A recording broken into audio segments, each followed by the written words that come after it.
Se você reparar bem, vai perceber que à medida que o tempo passa e tudo fica mais moderno, muitas coisas se tornam artigos de museu. Acontece que não são apenas objetos que se tornam obsoletos, mas alguns costumes, tradições e profissões também. Vamos conhecer algumas profissões que já estão extintas e que talvez você nem saiba que existiam.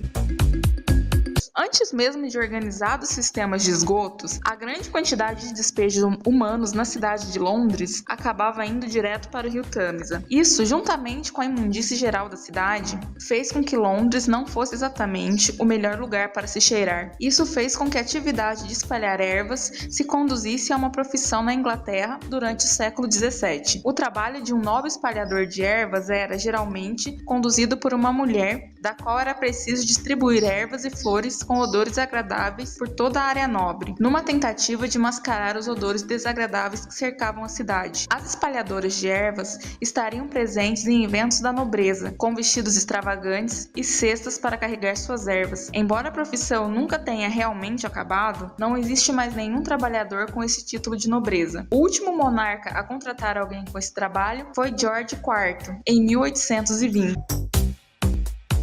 Um powdermonkey era um termo usado para descrever jovens garotos empregados em navios de guerra. Era a responsabilidade deles garantir que a tripulação tivesse um constante suprimento de pólvora, pondo suas vidas em risco por conta da fumaça e chamas causadas pelas batalhas. A pior parte, os meninos não estavam lá por escolha. Não só era um trabalho altamente perigoso, como também algumas crianças eram sequestradas e forçadas a trabalhar nestes navios por gangues de marinheiro que tinham uma escassez de empregados. Imagine transportar madeiras durante o dia todo, todos os dias. Esse certamente poderia ter sido seu trabalho, se você estivesse vivo por volta de 1800. Antes de serrarias portáteis, a exploração florestal era limitada em poucas opções. O trabalho de um motorista de madeiras era utilizar o percurso de um rio para mover madeiras serradas de florestas distantes. O método era popular durante os primórdios da atividade de exploração florestal. Porém, na época de 1900, estradas de ferro estavam sendo construídas na maioria da cidade, o que fez com que os rios fossem menos utilizados como meio de transporte. A palavra leitor usualmente nos faz pensar em professores universitários, mas na década de 1900, um leitor era, na verdade, uma forma de entretenimento. A vida em uma fábrica de charutos era um trabalho principalmente manual, incluindo o fato de enrolar os cigarros todos à mão. Então, os leitores provaram ser bons para aumentar o ânimo dos trabalhadores, e os próprios operários se reuniam para ajudar a pagar o salário do leitor. A profissão acabou quando foram substituídos por rádios no século XX.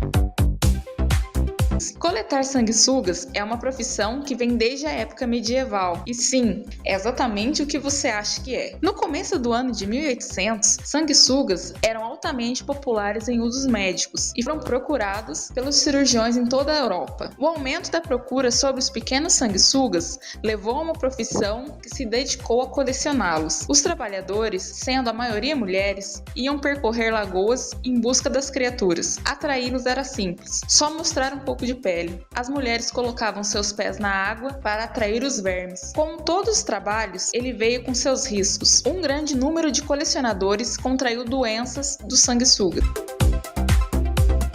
Já imaginou que se você roubou um biscoitinho na casa da sua avó quando criança, suas chances de ir para o inferno aumentaram? Bem, se você tivesse vivido no século XVI, você não teria motivos para se preocupar, porque haviam pessoas que tomariam conta de você, os comedores de pecados. Cumpriam um ritual que eles consumiam comida, geralmente pão, uma bebida que poderia estar no copo de um falecido ou jogada sobre o mesmo, digerindo assim os pecados da alma daquela pessoa. A profissão não foi aprovada pela maioria das igrejas, e o último conhecido comedor de pecados morreu em 1906.